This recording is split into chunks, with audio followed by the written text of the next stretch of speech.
عليكم ورحمة الله تعالى وبركاته. الحمد لله الذي نزل الفرقان على عبده ليكون للعالمين نذيرا،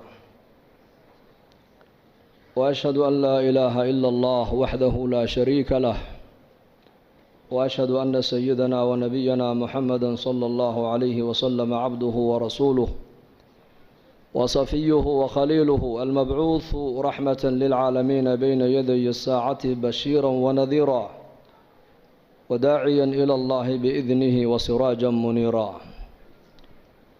فصلى الله تعالى على خير خلقه محمد وعلى آله وصحبه وسلم تسليما كثيرا كثيرا. أما بعد، فأعوذ بالله من الشيطان الرجيم. كل نفس ذائقة الموت وإنما توفون أجوركم يوم القيامة، فمن زحزح عن النار وأدخل الجنة فقد فاز، وما الحياة الدنيا إلا متاع الغرور. وقال النبي صلى الله عليه وآله وصحبه وسلم: إذا وضعت الجنازة واحتملها الرجال على أعناقهم، فإن كانت صالحة قالت قدموني قدموني، وإن كانت غير صالحة قالت يا ويلها أين تذهبون بها، يسمع صوتها كل شيء إلا الإنسان ولو سمعه صعقا، أو كما قال صلى الله عليه وآله وصحبه وسلم. حمدا لله. إلهي بانكم mahadinaynaa masaajidka jaamica ee nagu soo kulmiyey. wallaahi kulligeen waxaan doonaynaa maaragtaane ilaahay inaan u dhowaano. a'immadeenna iyo culimmadeenna akhyaarta ee khayrka badan leh masaajidka ay nagu soo dhoweysay iyo majmaceenna barakaysan, keennaa hadlaaya iyo keennaa lala hadlaaya, inteennuba waxaan u baahannahay ilaahay inaan u dhowaano,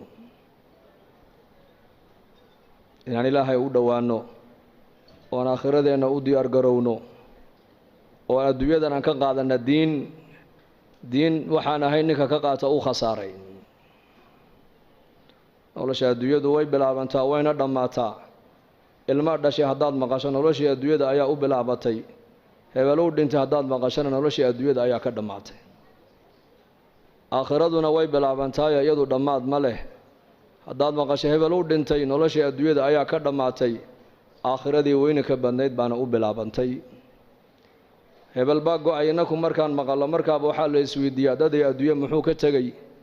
caalamka samadoo dadka khalqiga ku noole malaa'igtuna waxay isweydiiyaan hebel maxaa ka soo horreeyey. innaku markiiba waxaan isweydiinaynaa markaan maqalno hebel baa go-ay muxuu ka tegey, laakiin malaa'igtu waxay isweydiinayaan maxaa ka soo horreeyey.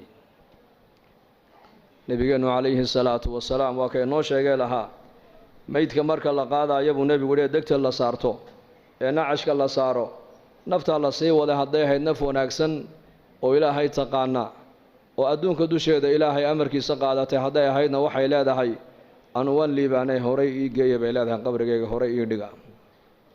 haddii naftaa la sii wada ay ahayd naf ba-an oo xun oo mujrimada oo dembi badan oo shar badan hadday ahaydna waxay leedahay tani way khasaartay, halkee baad ku wadaan? hadalka naftaasi ay leedahay cid kasta ayaa maqlaysa buu rasuulku yidhi, ilaa jinkiiyo insaga un baanan maqlayn. hadday labadaa la maqashiin lahaana dadku ismay aasayna way argagixi lahaayeen buu nebigu yihi calayhi salaatu wasalaam.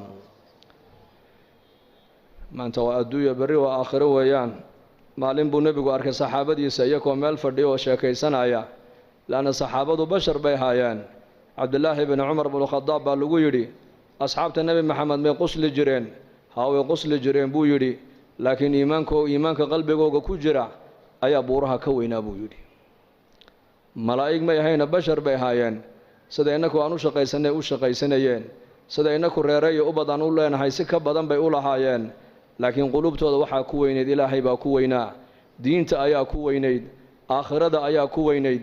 maalin maalmaha ka miduu nebigu arkay jamac asxaabtii ka mid oo meel iyakoo fadhiya marka ay sheekaysanayaan oy dhoolla caddaynayaan ee qosqoslayaan.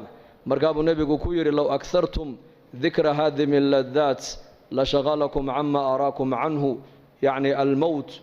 haddaad macmacaan dumiyaha xasuustiisa iyo sheekadiisa aad badsan lahaydeen buu nebigu yidhi qosolkaa aan nigu arkaayo waad ka mashquuli lahaydeen buu nebigu yihi calayhi salaatu wasalaam.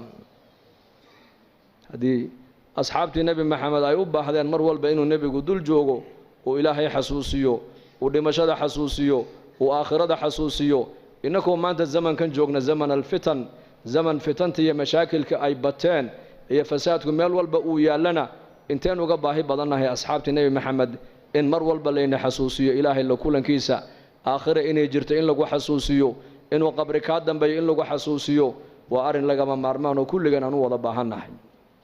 haddaad badin lahaydeen buu nebigu yihi macmacaan dumiyaha warkiisa iyo sheekadiisa qosalka aan nigu arkaya buu nebigu yihi calayhi salaatu wasalaam maad haleesheen maanad qososheen waad ka mashquuli lahaydeen buu nebigu yihi calayhi salaatu wasalaam. waagii barye iyo gobolkii dhacaba maalin kasti waxa uu bini aadamku u sii dhowaanayaan waa qabriga weeyaan. qabriguna marka uu hadlayaa wuxuu leeyahay anu gurigii keliga ayaan ahay, anu gurigii darxiga u saaxiibka ahaa baan ahay, anu gurigii madoobaa baan ahay. waxaad iga shaqaysato uunbaad isoo dhiganayso ood iga heli doontaa. nin reer madiino ansaariya janaasadiisii buu nebigu raacay calayhi salaatu wasalaam. markii qabrigii la geliyey iilka la duldhigay ayuu nebigu saxaabadiisii ku yidhi istakfiruu liakhiikum wasaluu lahu tathbiit fainahu al'aana yus'al buu nebigu yihi calayhi salaatu wasalaam. walaalkiin ilaahay dembidhaaf u weydiiya. su-aashii qabriga hadda la weydiinayaaye qowlka xaqa in lagu sugana ilaahay u weydiiya. haddaa su-aashii qabriga la weydiinayaa buu nebigu yihi calayhi salaatu wasalaam. oo su-aasha qabriga waa maxay? waa saddexdaas su'aalood weeyaan. man rabbuka, man nebiyuka, maa diinuka. mar allii markaa qofka innaku aan dhigna qabriga een ka imanno ka u dambeeya ka soo dhaqaaqaya shanqadhiisa la maqashiin buu nebigu yihi calayhi salaatu wasalaam. laba malag baa u iman doonta alfataanaan, deedna way fadhiisinayaan qofka. saddexdaas su'aalood bay qof walba weydiinayaan. hadduu boqor yahay waa la weydiin, hadduu caalim yahay waa la weydiin, hadduu maaragtaane weli yahay waa la weydiin, hadduu faasiq yahay waa la weydiin. bashariyadda adduunyada ku nool oo dhan saddexdaas su'aalood waa lala sugi doonaa. man rabbuka, ayaa ku rabbaynayey, ayaa ku quudinayey, ayaa ku arsaaqayey, ayaad caabudaysay, ayaad baryaysay, ayaad rajaynaysay, ayaad tala saaranaysay. maa diinuka, diintaadu maxay ahayd? dhaqankaagu muxuu ahaa? maxaad dhaqan ka dhigatood ku dhaqmaysay? man nebiyuka, ninka laynaga soo dhex saarayna maxaad u taqaanay?